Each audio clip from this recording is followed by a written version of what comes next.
66 से 65 सीटें भारतीय जनता पार्टी को दे रहा है, यानी बीजेपी का आंकड़ा कम हो रहा है, टीएमसी का आंकड़ा 21 के मुकाबले बढ़ रहा है। एक और पोल देख लेते हैं पश्चिम बंगाल के एक और रीजनल चैनल का।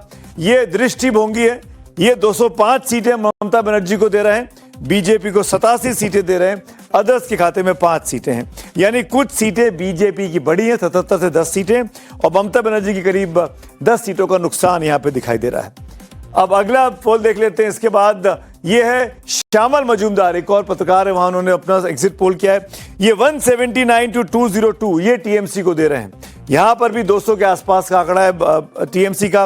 भारतीय जनता पार्टी को 87 से 104 दे रहे हैं और अदर्स के खाते में 6, यानी ये भी टीएमसी की सरकार बना रहा है 200 के आंकड़े के साथ, जैसा कि ममता बनर्जी की सरकार बनती हुई एक और रीजनल चैनल में। एक और मेरे पास सर्वे है न्यूज 18 बांग्ला का। न्यूज 18 बांग्ला इसने भी सर्वे किया, वहां पर एग्जिट पोल किया। ये भारतीय जनता पार्टी को 71 सीट्स, पिछली बार से कुछ कम, टीएमसी को 166 सीटें, लेकिन इसने कांटे की टक्कर 49 सीटों पे दी है, जहां पे इसने नंबर नहीं बताए। इनका यह कहना है कि इतनी क्लोज फाइट है कि इसको बोलना बहुत मुश्किल है, लेकिन अगर इस 49 को जोड़ दिया जाए बीजेपी के साथ तो भी मिडवे मार्क नहीं होता है, लेकिन उस 49 को इधर जोड़ दिया जाए तो ये 200 के पार हो जाता है। तो ये बहुत ही इंटरेस्टिंग है कि बंगाल के जितने चैनल्स हैं वो ये कह रहे हैं कि भाई इस बार तो वहां पे टीएमसी चौका मारने जा रही है, चौथी बार मारने जा रही है। आपने नेशनल के फिगर भी देखे थे, नेशनल के फिगर्स भी स्क्रीन पे आप चलाते रहिएगा। जितने नेशनल मीडिया के चैनल्स आए हैं, पोस्टर्स आए हैं, आंकड़े आए हैं, ज्यादातर ने एक सुर में कहा है कि बीजेपी की सरकार बन रही है, ज्यादातर बीजेपी की सरकार बना रहे हैं, ममता बनर्जी की विदाई दिखा रहे हैं। हमने वो लगातार 2 दिन दिखाया, मैं समय जाया नहीं करूंगा, मेहमानों के पास चलता हूं, चर्चा करूंगा। सबसे पहले मैं प्रवीर विश्वास के पास ही चलूंगा। प्रवीर जी, मैं बहुत ही दिलचस्पी के साथ और बहुत ही हैरानी के साथ ये आपसे पूछना चाहता हूं, आपका आंकड़ा इतना उल्टा कैसे है? नेशनल के आंकड़े भी स्क्रीन पे चलेंगे, अभी आप हमारी टीम को मैं बोल रहा हूं दिखा फायर करते रहेंगे साथ साथ। वो सब जगह कह रहे थे एग्जिट पोल में, नेशनल के जितने चैनल्स हैं एक्सेप्ट एक को छोड़ के, जहां जो मुझे याद है पीपुल्स पल्स, बाकी सब ने कहा कि 150-200 के बीच में बीजेपी आ रही है। क्यों इतना डिफरेंस है आपके ओपिनियन, आपके एग्जिट पोल में और उनके एग्जिट पोल में?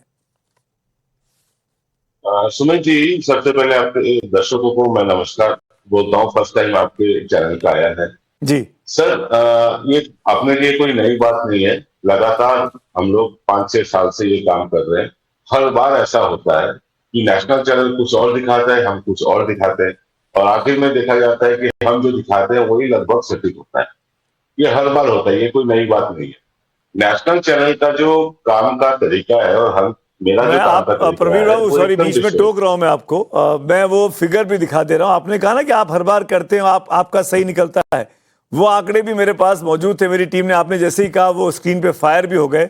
2021 में जो पिछला विधानसभा हुआ था, आपने प्रेडिक्ट किया था टीएमसी 194 और बीजेपी 73, उसी दिशा में रिजल्ट भी आए, 211 और 77 आई थिंक।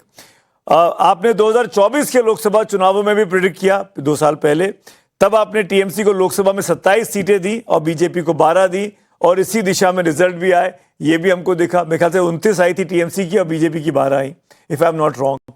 तो मैं ये कहना चाह रहा हूँ प्रवीर जी, ये मतलब आप क्या साबित करना चाहते हैं कि आप ज्यादा अच्छी नब्ज टटोल लेते हैं?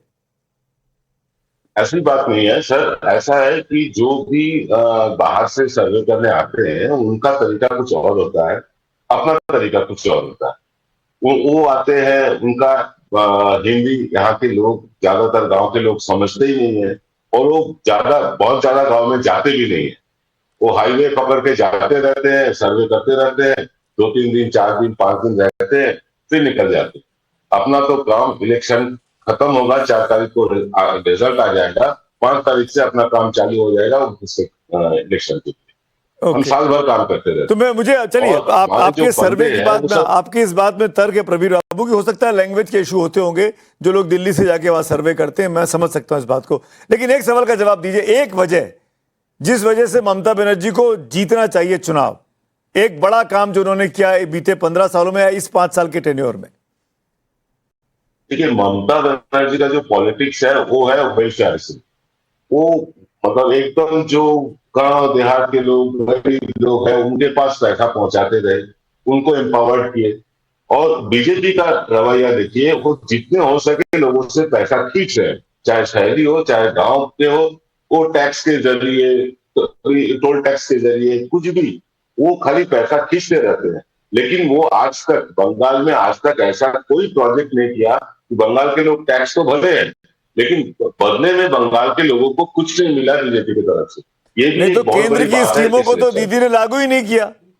केंद्र की जितनी स्कीमें थी आयुष्मान से लेके, वो दीदी ने पहले ही मना कर दी और ये पेंट कर दिया। इसमें भी इसमें मैं बोलने जाऊंगा तो फिर आप सोचोगे मैं तृणमूल प्रवक्ता होकर बोल रहा हूँ। केंद्र का जो स्कीम है वो सार्वजनिक नहीं है, सबके लिए नहीं है। आप आयुष्मान भारत की बात कर रहे हैं, जिनके घर में एक दो पहिया वाहन है वो स्कीम के हकदार नहीं है। लेकिन ममता बनर्जी के जो स्कीम्स है जितने भी है, 105 स्कीम है, सबके लिए उपलब्ध है। चाहे वो पैसा वाला हो, चाहे गरीब हो, चाहे मध्य वर्गीय हो, सबके लिए वो लागू है। फर्क यही है ताकि ममता बनर्जी का जो स्कीम्स है, 105 स्कीम्स है उनका, हर एक स्कीम तो नहीं पहुंचा होगा, लेकिन हर एक घर में किसी ना किसी को ये स्कीम का फायदा जरूर। ये आप बड़ी बात कह रहे हैं। इसी नोट पर मैं अब चर्चा को खोलता हूं, बाकी लोगों के पास ले जाता हूं। प्रवीर बाबू, आप भी हाथ उठा सकते हैं जब भी आप चर्चा में पार्टिसिपेट करना चाहें, आप रहिएगा। अनंत विजय मुस्कुरा रहे हैं, समीर चौका मुस्कुरा रहे हैं। मैं आप दोनों के पास पहले आता हूं। अनंत विजय, चौका आपको देख के कि रीजनल चैनल्स क्या कह रहे हैं और नेशनल चैनल्स क्या, नेशनल मीडिया हाउसेस क्या दिखा रहे थे, सर्वे एजेंसीज? नहीं, चौंकने वाली बात नहीं है सुमित जी, ये तो मतलब बहुत ही ऑब्वियस सी बात है। क्यों? अब मैं ये मानता नहीं हूं। देखिए, ये एक विज्ञान है। अब एडिटर साहब, अगर प्रवीर विश्वास जी अपने उसका क्या कहते हैं मेथोडोलॉजी अगर बताते, सिर्फ एक बार तो आपको याद होगा चाणक्य ने भी घोषणा की थी कि दिल्ली में अरविंद केजरीवाल जी को 67 सीटें मिलेंगी। बैंग ऑन हुआ था उनका। याद करिए 2015 का शायद चुनाव था वो। तो उसके बाद फिर उस चाणक्य में भी कुछ गड़बड़ियां हुई। तो ये एक विज्ञान है सुमित जी, और इसके विज्ञान में इनको मेथोडोलॉजी बताना पड़ेगा प्रवीर विश्वास जी के। मैं इनके उस पर कोई प्रश्न नहीं खड़ा करता। मेरी एक सहज जिज्ञासा है कि इन्होंने किस मेथोडोलॉजी को अपनाया, इनका सैंपल साइज कितना था, कितने लोगों तक ये पहुंचे, किस प्रकार के वोट परसेंटेज के आधार पर इन्होंने मैं लगे यहाँ तो प्रवीर बाबू से पूछ ही लेता हूँ, शायद उन तक आपकी आवाज गई नहीं। प्रवीर बाबू, आपकी मेथोडोलॉजी क्या थी? कितने लोगों से आपने बात किया? कितनों तक आपने बात, किस क्या आपका बेसिस का, साइंस का वो क्या है? प्रवीर जी, सुन पा रहे हैं आप मुझे?